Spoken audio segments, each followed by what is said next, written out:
প্রিয় লিসেনার, ভূতের পদচিহ্ন ইউটিউব চ্যানেলের পক্ষ থেকে আপনাদের সবাইকে জানাই স্বাগতম। আমাদের এই ইউটিউব চ্যানেলে কোনো গল্প বলা হয় না, এখানে সত্যি ঘটনাগুলো সবার সাথে শেয়ার করা হয়। আপনাদের সবার অনেক রিকোয়েস্টের কারণে মানুষ এবং পরীর প্রেম সত্যি ঘটনার দ্বিতীয় পার্ট নিয়ে চলে এলাম আজকে আমি। যারা ওই সত্যি ঘটনার প্রথম পার্টটি শুনেন নাই, তারা আমার ইউটিউব চ্যানেল থেকে প্রথম পার্টটি শুনে নেবেন। মামা আমাদের সবাইকে বারবার অনুরোধ করে বলছে যে আমরা যেন বিয়ের একদিন আগেই তাদের বাসায় উপস্থিত হই। তাই মামার কথা মতো মা, আমি আর আমার বাবা বিয়ের একদিন আগেই মামাদের বাসায় চলে গেলাম। বিয়ে বাড়ির জমজমাট আয়োজন, চারিদিকে মৌ মৌ করতেছে খাবারের গন্ধ এবং আত্মীয় স্বজন দিয়ে বাড়ি একদম ভরপুর হয়ে আছে। পড়াশোনার চাপে আমি আমার নানির বাড়ি খুব একটা যাইনি, তাই বিয়ের উপস্থিত সকল সদস্যরা আমাকে সবাই চিনতে পারেনি। আমার মা সবার সাথে আমাকে পরিচয় করিয়ে দিয়েছে। বিয়ে বাড়িতে কিছুক্ষণ সময় কাটানোর পর আমি আমার ছোট মামাতো ভাইকে নিয়ে একটু হাঁটতে বের হইলাম পাশের রাস্তাটায়। আমার মামাদের বাসা একটু গ্রাম অঞ্চলে হওয়ার কারণে চারিদিকে ঝোপঝাড়ে অন্ধকার হয়ে থাকে সবসময়। আমার মা আমাকে আগেই সতর্ক করে দিয়েছে, এখানে আসে যেত হাঁকাও কোনো একটা জায়গায় চলে না যায়, কারণ এলাকাটা ভালো না, চারিদিকে অনেক ভয়ঙ্কর জায়গা রয়েছে এখানে। রাতে এশারের নামাজ পড়ার পর বাসায় আসলাম। বাসায় আসার পর খাওয়া দাওয়া শেষ করার পর স্মোকিং করার জন্য মামা বাড়ি থেকে একটু বাইরে যেতে হবে এই পরিকল্পনা করতেছি। বাসায় ভরপুর আত্মীয় স্বজন, এখানে স্মোকিং করতে পারবো না, তাই স্মোকিং করার জন্য মামার বাড়ির সামনে একটু হালকা জঙ্গল টাইপের আছে, ওইখানে আমি চলে গেলাম। তখন রাত 10টা বাজতেছে। কিছুক্ষণ ওইখানে কাটানোর পর মামা বাড়ির দিকে চলে আসতেছি আমি। মামা বাড়িতে আসার আগেই রাস্তার মাঝখানে একটা মেয়ে আমাকে জিজ্ঞাসা করলো, ভাইয়া কেমন আছেন? আমি বললাম, কে তুমি? আমাকে ভাইয়া বলে ডাকলা, আমি তো তোমাকে চিনতে পারতেছি না। তখন বলল, আপনি আমাকে চিনবেন না। আমি বললাম, ও চিনবো না? তাহলে তোমার পরিচয়টা দাও, তাহলেই তো চিনতেছি। একটু পরে দিব। আপনার মনে আছে আপনি আমাকে দেখতে চেয়েছিলেন? মেয়েটার কথা শুনে আমি অবাক হয়ে গেলাম। এখন মেয়ে, একে তো আমি জীবনেও দেখি নাই, আর আমাকে বলতেছে আমি নাকি ওকে দেখতে চেয়েছি। মেয়েটা দেখতে খুব একটা সুন্দর না, শ্যামলা বরং, কিন্তু মুখের ফেস কাটিং অনেক সুন্দর আছে। ফেসের দিকে তাকালে একটা আলাদা মায়া কাজ করে। একটা সাদা জামা পরেছে এবং সাদা ওড়না দিয়ে মুখের প্রায় অর্ধেক অংশ ঢেকে রেখেছে। আমার সাথে কথা বলার সময় হাত নাড়াচ্ছে আর কথা বলতেছে। আমি কিছুক্ষণ চুপ থাকার পর মেয়েকে আবার জিজ্ঞাসা করলাম, কে তুমি? তোমার পরিচয় ভালো করে দাও, আমি তোমাকে চিনতে পারতেছি না। তখন মেয়েটি আমাকে বলল, আমাকে চিনলেন না এখনও? আমি সেই পরী যে কিনা আপনার সাথে রিলেশন করতে চেয়েছিলাম, আপনার সাথে সম্পর্ক তৈরি করতে চেয়েছিলাম। মেয়েটার কথা শুনে আমি তুচ্ছিল্য করে হেসে ফেললাম এবং মনে মনে বললাম, হয়তো আমার মায়ের কাছে শুনছে যে আমাকে এক পরী ভর করেছিল, ওই সব এখন ঢপবাজি কথা এনে আমাকে ভয় দেখানোর চেষ্টা করতেছে। আমিও মজা করে বললাম, ও তুমি পরী? পরীদের তো ডানা থাকে, তো তোমার ডানা কই? তোমার ডানা দুটো দেখি। মেয়েটা আমাকে বলল, হ্যাঁ ঠিক বলেছেন, পরীদের ডানা থাকে, কিন্তু এখন আমি আমার আসল রূপে নেই। আমি আমার আসল রূপে যদি আপনার সামনে আসতাম তাহলে আপনি এভাবে কথা বলার সাহস পাইতেন না, তাই আমি একটা মানুষের রূপ নিয়ে আপনার সামনে কথা বলার জন্য আসছি। আমি জানি আমার আসল রূপ নিয়ে আসলে আপনি আমার সাথে কথা বলতেন না, বরঞ্চ ওই আগের দিনের মতো অজ্ঞান হয়ে পড়ে থাকতেন। মনে মনে বলতে লাগলাম, আমার মা তো দেখি আমার মান সম্মান কিছুই রাখে নাই। আমি যে অজ্ঞান হয়ে পড়েছিলাম পরীর ভয়ে, ওটাও দেখি সবাইকে বলে দিয়েছে। এসব কথা আমার মা তোমাকে বলেছে, তাই না? মেয়েটা আমাকে বলল, আপনার মাকে? আমি তো আপনার মাকে চিনি না, আমি তো শুধু আপনাকেই চিনি, আর আপনার সাথে আমি রিলেশন করতে চাই। আমি বললাম, ও ভালো কথা, তো তুমি যে পড়ি তার একটা প্রমাণ দাও, তাহলেই তো আমি বিশ্বাস করতেছি। মেয়েটি আমাকে বলল, কি প্রমাণ দিতে হবে বলেন আমাকে, আমি প্রমাণ দিচ্ছি আপনাকে। আমি বললাম, তুমি তো পড়ি তাই না, তুমি তাহলে তোমার আসল রূপে আমার সামনে আসো, দেখি তুমি কেমন পড়ি। মেয়েটি আমাকে বলল, আমি আসল রূপে আসলে আপনি তো অজ্ঞান হয়ে যাবেন, সহ্য করতে পারবেন তো আমাকে? আমি বললাম, তুমি আগে আসো, তারপর না হয় দেখা যাবে। মেয়েটি তখন আমাকে বলল, আমার যাওয়ার সময় হয়ে গিয়েছে, আমি আপনার সাথে আর বেশিক্ষণ কথা বলতে পারবো না। আপনি এক কাজ করিয়েন, আপনি এখান থেকে বাসায় যেয়ে তাড়াতাড়ি ঘুমিয়ে পড়িয়েন, আমি আপনার স্বপ্নে আসব। এই বলে মেয়েটি এক দৌড়ে কোথায় মনে হয় চলে গেল। মনে মনে আমি বললাম, এবার কেমন, যখন প্রমাণ দিতে বলেছি তুমি পড়ি, তখন পালিয়ে গেছে না। মনে মনে এটা বলে চলে আসলাম মামার বাড়িতে। আসার পর মা আমাকে জিজ্ঞেস করলো, কিরে কোথায় গিয়েছিলি তুই, সবাই তোকে হন্য হয়ে খুঁজতেছে। মাকে আমি বললাম, এই তো আমার একটা ফ্রেন্ড কল দিয়েছিল, তো ওর সাথে কথা বললাম। মা বলল, ও ওই যে তোর মামি তোর বিছানা রেডি করে দিয়েছে, তুই ঘুমাতে যা এখন তাড়াতাড়ি। আমি বললাম, ঘুমাতে যেতে হবে, অনেক ঘুম পেয়েছে। এই বলে আমি ঘুমাতে চলে গেলাম। আমি আর আমার ছোট মামাতো ভাই একসঙ্গে শুয়ে আছি, কখন যে ঘুমিয়ে পড়ছি নিজেও জানি না। হুট করে ঘুমের মধ্যে আমার মনে হচ্ছে আমার অনেক ঠান্ডা লাগতেছে। বিষয়টা কেমন জানি লাগলো, ঠান্ডা লাগতেছে। আমি চোখ খুলে দেখি, যেটা দেখার জন্য আমি মোটেও প্রস্তুত ছিলাম না। আমি দেখলাম সেই তখনকার দেখা মেয়েটা আমাকে কোলে নিয়ে একটা গাছের ডালে বসে আছে, আর হাতে পানি নিয়ে আমার মুখে ঝাপটে মারতেছে পানির। আমি চোখ খোলার পর বললাম, আমি এখানে কিভাবে আসলাম, ভয়ে ভয়ে কথাটা বললাম। ওই মেয়েটি আমাকে বলল, আমি আপনাকে নিয়ে আসছি, আপনি প্রমাণ চেয়েছিলেন না যে আমি সত্যি পড়ি কিনা, তাই প্রমাণ দেওয়ার জন্য আপনাকে বিছানা থেকে তুলে নিয়ে চলে আসলাম। আর আপনার এত ঘুম কেন, এই আধা ঘন্টা থেকে আপনার মুখে পানি দিচ্ছি, তাও ঘুম ভাঙে না? জীবনে কি ঘুমান নাই নাকি আজকেই প্রথম ঘুমিয়েছেন? কখন থেকে ডাকতেছি, চোখ খোলার নামই নেই আপনার। আমি গাছের ডালে বসে আছি আর আমার সামনে পরী বসে আছে। এইসব দেখার পর আমার ভয়ে হাঁটু কাঁপতেছে। আমি ওই মেয়েকে বললাম, আমাকে বাসায় দিয়ে আসেন, আমার খুব ভয় লাগতেছে, আমি আপনার সাথে থাকতে চাই না। মেয়েটি আমাকে বলতেছে, এখন কেন, এখন ভয় পাচ্ছেন কেন? তখন তো খুব সাহস নিয়ে বলছিলেন যে আপনি আসল রূপে আসেন, আমি আপনাকে দেখব। এখন আসছি, এখন আমার ভয় পাচ্ছেন কেন? আর এটা তো আমার আসল রূপই না, আমি তো এখনো মানুষের রূপে আছি, শুধু গাছের ডালে একটু নিয়ে আসছি দেখে এত ভয় পাচ্ছেন, তাই আবার ছেলে মানুষ আপনি। তাহলে আমি আসল রূপে আসলে তাহলে যে কি করবেন আপনি? আমি বললাম, তাহলে এক কাজ করেন, আপনি আমাকে গাছ থেকে নিচে নামান, নামিয়ে বিছানায় দিয়ে আসেন, আমরা না হয় বিছানায় বসে কথা বলবো। তখন মেয়েটি বলল, না বিছানায় যাইতে পারবো না, বিছানায় আপনার মামাতো ভাই আছে ছোট, আর আপনাকে যদি বাসায় দিয়ে আসি আপনি তো আমার সাথে আর কথাই বলবেন না, আপনি তো দৌড়ে চলে যাবেন আপনার মায়ের আঁচলের নিচে। তখন আমি বললাম, দেখেন এমনিতে তো আমাকে নিয়ে আসা অপরাধ করছেন, আবার আমার মাকে নিয়ে আজে বাজে কথা বলতেছেন। তখন মেয়েটা বলল, কই আজে বাজে কথা বললাম, আমি তো জাস্ট এমনি মজা করলাম আপনাকে নিয়ে, আপনি যা ভীতু এটুকু মজা আপনাকে নিয়ে করাই যায়। তারপর আমি জিজ্ঞাসা করলাম, আচ্ছা বাদ দেন, আপনি আপনার পরিচয়টা ঠিক মতো দেন, আপনার নাম কি বলেন তো আমাকে। তারপর ওই পরীটা আমাকে বলল যে আমার নাম হলো ইয়াংসা পরী। আমি অবাক হয়ে বললাম, এটা আবার কেমন নাম ইয়াংসা? তখন পরী আমাকে বলল, হ্যাঁ আমাদের এদিক নামগুলো এরকমই হয়, আপনাদের মানুষের নামের সাথে আমাদের নাম মিলে না। তখন পরী আমাকে বলল, আপনি না হয় ভালোবাসে আমাকে একটা নতুন নাম দিন। তখন আমি বললাম, হ্যাঁ দেখি আপনাকে একটা নতুন নাম দিতে হবে, এইসব টিয়াংসা বলে আমি আপনাকে ডাকতে পারবো না।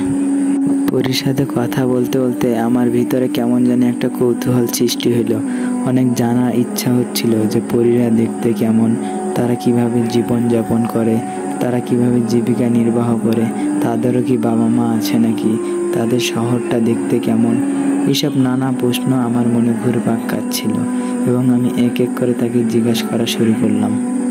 আমি পরীকে বললাম, যে আজকে সারা রাত আপনার সাথে গল্প করব, তবে দয়া করে আমাকে একটু গাছ থেকে নিচে নামান। আমি অনেক অনুরোধ করার পর আমার অনুরোধ পরিটা রাখলো ও আমাকে গাছ থেকে নিচে নামিয়ে নিয়ে আসলো। জায়গাটা আমি চিনি না, এটা যে কোন জায়গা আমি জীবনেও হয়তো আসি নাই। আর চারিদিকে অন্ধকার থাকার কারণে ঠিকমতো কোনো কিছু দেখাও যাচ্ছে না। নিচে নামানোর পর পরি আমাকে বলল, আপনি কিছুক্ষণ চোখটা একটু বন্ধ করে রাখেন। আমি বললাম, কেন চোখ বন্ধ করব কেন? বললো, এত কথা না বলে যেটা বলছি ওইটা করেন, কিছুক্ষণ চোখটা একটু বন্ধ করে রাখেন। আমি যতক্ষণ না বলবো চোখ খোলার কথা ততক্ষণ চোখ খুলবেন না। তারপর কিছুক্ষণ আমাকে বলল, এবার চোখ খুলেন। চোখ খোলার পর আমি দেখলাম যে একটা পুকুরের ধারে একটা টঙের মতো একটা জায়গায় ও আমাকে নিয়ে যেয়ে বসিয়েছে। আর চারিদিকে অনেক আঙ্গুর ফল, মিষ্টি, আপেল, এই সমস্ত ফল ছিল আর মিষ্টি ছিল বিভিন্ন ধরনের। তো এবার আমাকে বলল, আপনি তো মনে হয় ভয়তে আপনার খিদা লেগে গেছে, এই জন্য আপনার জন্য একটু খাওয়ার ব্যবস্থা করলাম আর ওই জায়গা থেকে এই জায়গায় নিয়ে আসলাম। ওইখানে দেখলাম আপনি অনেক নার্ভাস ফিল করতেছেন, তাই এখানে নিয়ে চলে আসলাম আপনাকে। এখানে চাঁদের আলো আছে, এইখানে বসে সুন্দর দুইজন গল্প করতে পারবো। আমি পরীকে বললাম, এই কাজটা ঠিক করেছেন, এখানে চাঁদের আলোতে নিয়ে আসছেন, এখানে গাছের উপরে টুপরে থাকা এটা কেমন দেখা যায়। পরি আমাকে বলল, এগুলা শুরু করেন, খাওয়া শুরু করেন আপনি এখন। আমি বললাম, এগুলা কি সত্যি ফল নাকি প্লাস্টিকের ফল এগুলা? ও হেসে বলল, প্লাস্টিকের হবে কেন, এগুলা সত্যি খাবার ফল, আপনি খাওয়া শুরু করেন। জোর করে একটা মিষ্টি নিয়ে আমাকে খাইয়ে দিল। মিষ্টিটা এত বেশি মিষ্টি ছিল যে আমার জীবনও এত মিষ্টি আমি কখনো খাইনি। কিছুক্ষণ যাওয়ার পর আমি জিজ্ঞাসা করলাম, যাই হোক, আপনি এখন আমাকে এখানে নিয়ে আসছেন কেন, ওই কথাটা বলেন। তখন পরীটা আমাকে বলল যে আপনাকে আমি অনেক দিন থেকে ফলো করতেছি, তো ওই দিন আপনি তো ভয়ে অজ্ঞান হয়ে গিয়েছিলেন। ওই দিন আমি সহ আমার বান্ধবীরা সবাই মিলে গিয়েছিলাম, আমার বান্ধবীদের আপনার কথা বলছিলাম, তাই ওরা সবাই আপনাকে দেখতে চেয়েছিল। এই জন্য আপনি ওই দিন যখন টিউশনে করিয়ে আসতেছেন তখন আমার বান্ধবীরা সবাই মিলে আপনার সাথে কথা বলতে চেয়েছিলাম, কিন্তু আপনি তো ভীতু, ভয়তে আগেই অজ্ঞান হয়ে চলে গেলেন। তখন আমি বললাম, আপনি যে এতক্ষণ থেকে আমাকে ভীতু বলতেছেন, আমার সাহস সম্বন্ধে আপনার ধারণা নেই। আপনি এক কাজ করেন, বিশ্বাস না হয় আপনি আপনার আসল রূপে আসেন, দেখবেন আমি একটুও ভয় পাইনি। ও তাই, আচ্ছা সত্যি আসবো নাকি? পরে আবার দেখে সামলাইতে পারবেন তো? আমি বললাম, আসেন, দেখা যাবে সব। আমাকে বলল, ঠিক আছে, আপনি তাহলে আপনার চোখটা একটু বন্ধ করেন, আমি যতক্ষণ না বলবো চোখ খোলার কথা ততক্ষণ আপনি চোখ খুলবেন না, ওকে? আমি বললাম, আচ্ছা, আমি চোখ বন্ধ করতেছি, আপনি তাহলে এবার আপনার আসল রূপে আসেন। আমাকে এই কথা বলে চোখ বন্ধ করিয়ে দিল এবং আমি চোখ বন্ধ করে আছি। 2-3 সেকেন্ড পরে আমাকে বলল, চোখ খুলেন। চোখ খোলার পর যা দেখলাম আমি নিজে অবাক হয়ে গেলাম। এই লম্বা একটা মেয়ে সাদা একটা জামা পরেছে, অসম্ভব দেখতে সুন্দর, লম্বায় প্রায় 8 ফুটের মতো হবে। আমি আমার জীবনেও এত লম্বা মেয়ে কখনো দেখি নাই। মেয়েটা এতটা সুন্দর যে কি বলবো, আমি মেয়েটার মুখ থেকে চোখ সরাতে পারছি না, এতটা সুন্দর। একটা মেয়ে এত সুন্দর কিভাবে হয়? অনেকটা কোরিয়ান মেয়ের মতো দেখতে, অনেকটা পুতুলের মতো দেখতে। কোরিয়ান মেয়েগুলো যেমন লম্বা হইলে অনেকটা বেশি সুন্দর লাগে, অনেকটা ওইরকম, কিন্তু ওর চেয়ে আরও অনেক বেশি সুন্দর আর একটু বেশি লম্বা, প্রায় 8 ফুটের মতো লম্বা হবে মেয়েটা। আর পিঠের কাছ থেকে 2টা ডানার মতো, সাদা ডানার মতো পালকও আছে দেখলাম। ডানাগুলোর জন্য একটু বেশি সুন্দর লাগতেছিল মেয়েটাকে। আমি এক মনে তাকাই আছি মেয়েটার দিকে। হুট করে ও আমাকে বলল, কি ব্যাপার, এইভাবে তাকাই আছেন কেন? ভয় পাইছেন নাকি অবাক হয়ে গেছেন? আমি কি যে বলবো আমি নিজেই ভাষা খুঁজে পাচ্ছি না। আমি হাঁ হয়ে চুপ করে সব কিছু দেখতেছি, কিন্তু কোনো কথা বলতেছি না, কথা বলার মতো ভাষাই খুঁজে পাচ্ছি না আমি। ছোটবেলায় অনেক দাদা নানির কাছে গল্প শুনেছি যে পরী দেখতে অনেক সুন্দর, আজকে তার বাস্তব প্রমাণ পাইলাম আমি। তারপর ও আমাকে বলল, ও আপনি যে আমাকে একটা নাম দিতে চেয়েছিলেন, কই নাম তো আর দিলেন না। আমি বললাম, দিতে হবে। এখন আপনাকে দেখে তো আমি নিজেই অবাক হয়ে গেলাম। এখন কি যে নাম দেই আপনার? আপনি যে সুন্দর, যে কোনো নাম তো আপনার সাথে মানাবেও না। পরীটা একটি মুচকি হাসি দিয়ে বলল, ও তাই নাকি? আমি দেখতে কি খুবই সুন্দর? আপনি সত্যি দেখতে খুবই সুন্দর। আর আমি একটা জিনিস বুঝতেছি না, আপনার চেহারা থেকে এরকম হালকা আলোর মতো কি মনে হয় বের হচ্ছে। আলোকিত কেন আপনার চেহারা এত? পরে পরীটা আমাকে বলল, আমরা পরীরা দেখতে একটু আলোকিতই হই। আমাদের শরীর থেকে একটা আলাদা রশ্মির মতো বের হয়, যেটাকে আমাদেরকে আলোকিত দেখায়। এত কিছু শোনার পর, এত গল্প করার পর, এতক্ষণ সময় ওই পরীর সাথে কাটানোর পর আমি এখনো বুঝতে পারতেছি না আমি কি স্বপ্ন দেখতেছি নাকি এটা বাস্তব। তাই আমি পরীকে জিজ্ঞেস করলাম, আসলে বলেন তো, আমি কি এখন স্বপ্নে আছি নাকি বাস্তবে আছি? পরে পরী আমাকে বলল, আপনার কি মনে হয়, আপনি কি স্বপ্নে আছেন নাকি বাস্তবে আছেন? আমি বললাম, আমার তো মনে হচ্ছে আমি স্বপ্ন দেখতেছি। তখন পরী আমাকে বলল, না না, আপনি স্বপ্ন দেখতেছেন না, আপনি বাস্তবে আছেন। বিশ্বাস না হয় শরীরে একটু চিমটি কেটেই দেখেন। পরে আমি সত্যি সত্যি শরীরে একটু চিমটি কেটে দেখলাম, না আমি স্বপ্নে নেই, আমি বাস্তবেই আছি। ওকে বললাম, তোমাকে কি নামে ডাকা যায় বলো তো? তুমি না হয় একটা নাম চয়েস করে দাও আমাকে। পরী আমাকে বলল, না, তোমার পছন্দ মতো একটা নাম দাও। তুমি পছন্দ করে যেই নাম আমাকে দিবা আমি তাতেই খুশি। আমি বললাম, ও তুমি কি সত্যি আমাকে ভালোবাসো নাকি?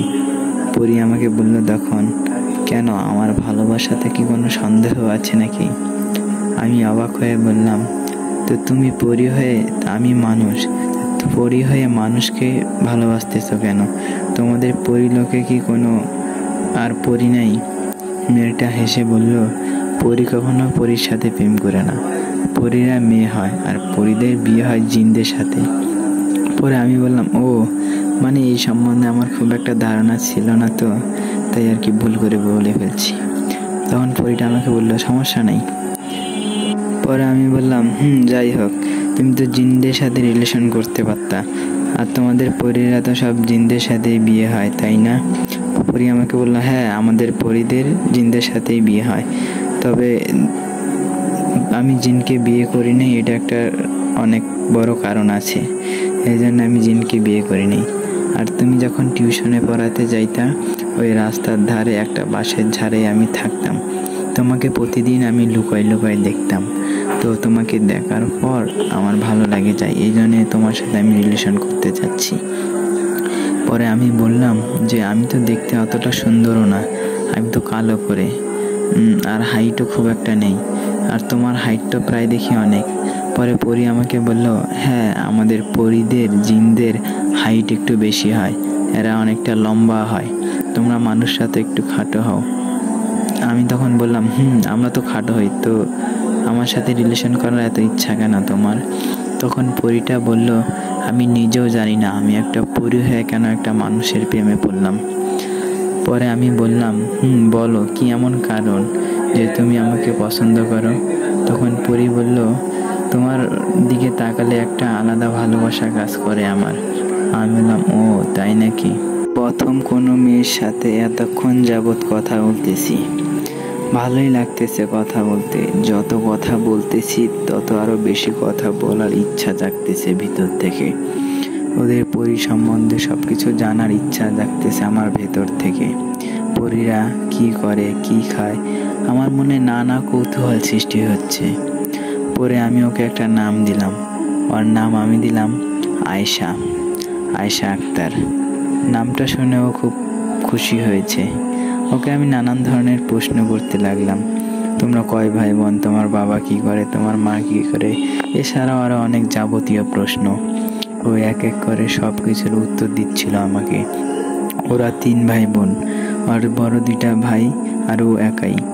ওর বাবা একজন সাধারণ জিন, জিনদের মধ্যে অনেক জাতি আছে। ও আমাকে সব কিছু বুঝিয়ে বলল। ওরা নাকি মধ্যবিত্ত জাতি, ওদের নিচে আরও অনেক জাতি আছে, উপরেও অনেক জাতি আছে। জিনদের মধ্যে অনেক ভেদাভেদ আছে। ও সব কিছু আমাকে বুঝিয়ে বলল। এছাড়াও আরও নানান ধরনের গল্প গুজব করতে করতে ফজরের আজান দিয়ে দিল। তখন পরী আমাকে বলল, মানে আয়েশা আমাকে বলল যে আমাকে এখন যাইতে হবে। আমি বললাম, কেন, ফজরের আজান দিছে এই জন্যে? তখন ও বলল, না এই জন্য না, আমার বাসা থেকে মনে হয় আমাকে খুঁজতেছে। আমি বললাম, ও তুমি এখন চলে যাবা তাহলে? বলল, হ্যাঁ। তাহলে আমি কি করব? এটা কোন জায়গা? আমি তো চিনি না। আমি এভাবে বললাম। ও আমাকে বলল, সমস্যা নাই, আমি যাওয়ার আগে তোমাকে বিছানায় দিয়ে আসবো। আমি বললাম, ও আমাকে বলল, আমার দেরি হয়ে যাচ্ছে, আমাকে দ্রুত যেতে হবে।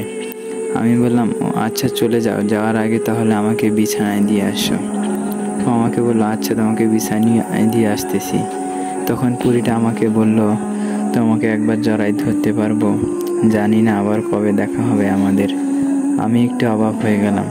এই একদিন কথা বলেই এত গভীরে চলে গেলাম, এত কিছু, এত মায়ে ফেলেই দিলা আমাকে। পরী আমাকে বলল, অনুগ্রহ করে একবার জড়াই ধরতে দাও, তোমাকে দেখেই আমার জড়াই ধরতে ইচ্ছে করতেছে। পরী অনেক রিকোয়েস্ট করলো আমাকে। শেষ পর্যন্ত আমি না চাইতেও আমাকে জড়াই ধরলো। ও যখন আমাকে জড়িয়ে ধরলো, আমার পুরো শরীরটা যেমন বিস্ময়িত হয়ে গেল। আমি যেন এক অন্যরকম জগতে চলে গেলাম। আমার শরীরটা যেন কেমন হয়ে গেল, শীতল হয়ে গেল, হাত পা কেমন জানি ঠান্ডা হয়ে আসছিল।